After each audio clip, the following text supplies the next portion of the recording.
നമ്മൾ ഉദ്ദേശിച്ചതുപോലെ ഇന്നലെ രാവിലെ തൊട്ട് തന്നെയുള്ള മഴയെ പ്രതികൂലമായ ഒരു കാലാവസ്ഥയിലാണ് ഇന്നലെ തെരച്ചിൽ നടന്നത്. അതുകൊണ്ട് തന്നെ നമ്മൾ ഉദ്ദേശിച്ച രീതിയിൽ നമുക്ക് കാലാവസ്ഥ അനുകൂലമല്ലാത്തതുകൊണ്ട് മുന്നോട്ട് പോകാൻ കഴിഞ്ഞിട്ടില്ല. ഇന്നലെ രാത്രി മുഖ്യമന്ത്രി വന്നതിന് ശേഷം യോഗം ചേർന്ന് ഇവിടെ സൂചിപ്പിച്ച പോലെ പുഴ നമുക്ക് വളരെ പ്രധാനപ്പെട്ടാണ്. സാധ്യത കുറവാണ് എന്നായിരുന്നു ആദ്യത്തെ വിലയിരുത്തൽ. പുഴയിലേക്ക് പോകാനുള്ള സാധ്യത കുറവായിരുന്നു എന്നാണ്.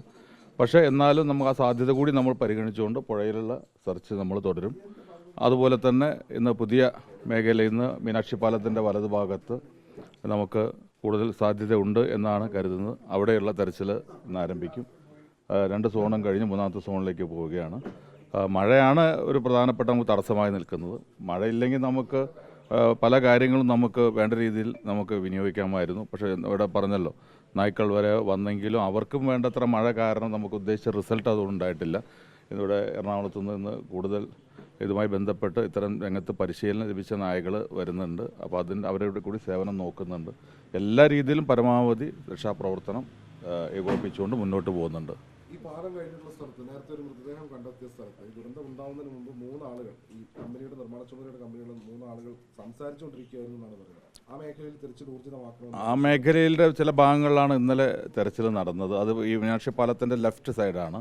അപ്പോൾ അതിൻ്റെ കുറച്ചുകൂടി താഴോട്ട് അത് പോകണമെന്ന് പറഞ്ഞിട്ടുണ്ട്. അപ്പോൾ അത് ഇന്ന് ആ മേഖലയിലൊക്കെ തെരച്ചിൽ നടത്തും.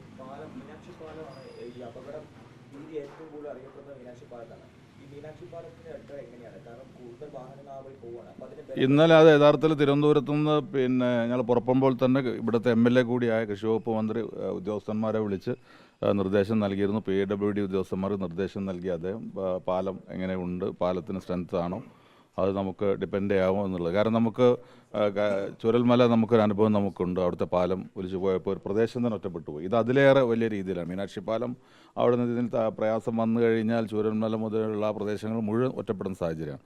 പക്ഷേ വളരെ ശക്തമായിട്ട് ഞാനും ഇന്നലെ PWD ഉദ്യോഗസ്ഥന്മാരുടെ എഞ്ചിനീയേഴ്സോട് സംസാരിച്ചു. അവർ പറയുന്നത് വളരെ സ്ട്രോങ് ആണ്, യാതൊരു കുഴപ്പമില്ല, ബാരിക്കേഡിന് മാത്രമേ കുഴപ്പമുള്ളൂ, ബാക്കി കുഴപ്പമില്ല എന്നുള്ള. എങ്കിലും മണ്ണ് നീക്കം ചെയ്തതിനു ശേഷം വീണ്ടും ഒരു പരിശോധന കൂടി നടത്താമെന്ന് അവർ പറഞ്ഞിട്ടുണ്ട്. അല്ല, മണ്ണിൻ്റെ തിരിച്ചല്ല, പാലത്തിൻ്റെ സ്ട്രക്ചറിന് ഒരു രീതിയിലും ബാധിച്ചിട്ടില്ല എന്നാണ് എഞ്ചിനീയേഴ്സ് പറഞ്ഞത്. നമുക്കത് ആധികാരികമായിട്ട് അവരെ വാക്കുകൾ വിശ്വാസത്തിലെടുക്കാനേ പറ്റൂ. അപ്പോൾ അതിനപ്പുറം നമുക്ക് പറയാൻ കഴിയില്ല. അല്ല, ഞങ്ങളിനി അതിലേക്ക് കൂടുതൽ പോകുന്നില്ല. ഞങ്ങളതുമായി ബന്ധപ്പെട്ട് അന്വേഷണത്തിന് ആളുകളെ വയ്ക്കുകയാണ്, കമ്മിറ്റി വയ്ക്കുകയാണ്. ആ കമ്മിറ്റിയുടെ റിപ്പോർട്ട് കിട്ടട്ടെ, അതിനുശേഷം നമുക്ക് കാര്യങ്ങൾ പറയാം. മൺകൂനയാണ് എന്ന് ഞങ്ങളൊക്കെ തിരുവനന്തപുരത്തായിരുന്നല്ലോ. തിരുവനന്തപുരത്തായപ്പോൾ ആദ്യം കിട്ടുന്ന റിപ്പോർട്ട്, നിങ്ങളും പലർ റിപ്പോർട്ട് ചെയ്ത് അവിടെ കൂട്ടിയിട്ടിരുന്ന മണ്ണ് താഴോട്ട് വന്നു എന്നുള്ള രീതിയിലാണ്. അപ്പോൾ ഞങ്ങൾക്ക് അവിടെ നിന്ന് കിട്ടിയ റിപ്പോർട്ട് ആദ്യം അതായിരുന്നു. പക്ഷേ മൺകൂന അല്ല ഇടിഞ്ഞിട്ടുള്ളത്. ഈ പ്രവൃത്തി നടത്തിയ ഭാഗം നിങ്ങൾ ശ്രദ്ധിച്ചാണ്.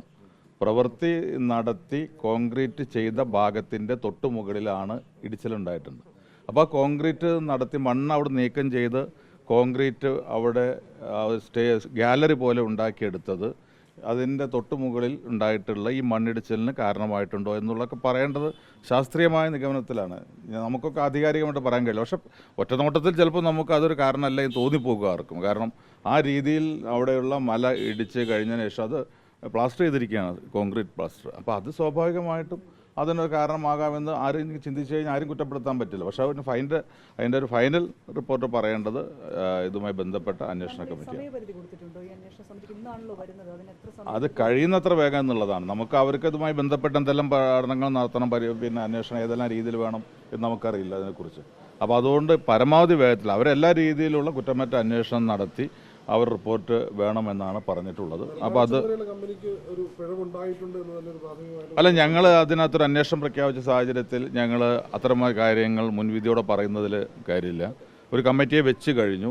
പക്ഷേ പൊതുവായൊരു അത്തരത്തിലുള്ള പല അഭിപ്രായങ്ങളും പല ഭാഗത്തുനിന്ന് രൂപപ്പെട്ട് വരുന്നുണ്ട്. പക്ഷേ അതൊന്നും ഈ അന്വേഷണ കമ്മിറ്റിയുടെ മുന്നിൽ ഞങ്ങൾ പറഞ്ഞിട്ടുള്ളത് അവർ അതിൻ്റെ ഫൈൻഡിങ്സ്, അവർ ഈ രംഗത്തൊക്കെ നിൽക്കുന്നവരാണ് ഇതിനകത്ത് വരിക. അപ്പോൾ അവർക്ക് അവരുടെ അനുഭവവും അവർ ശാസ്ത്രീയമായ പരിശോധനയുടെ ഫലമായിട്ട് അത്തരം കാര്യങ്ങൾ പറയും.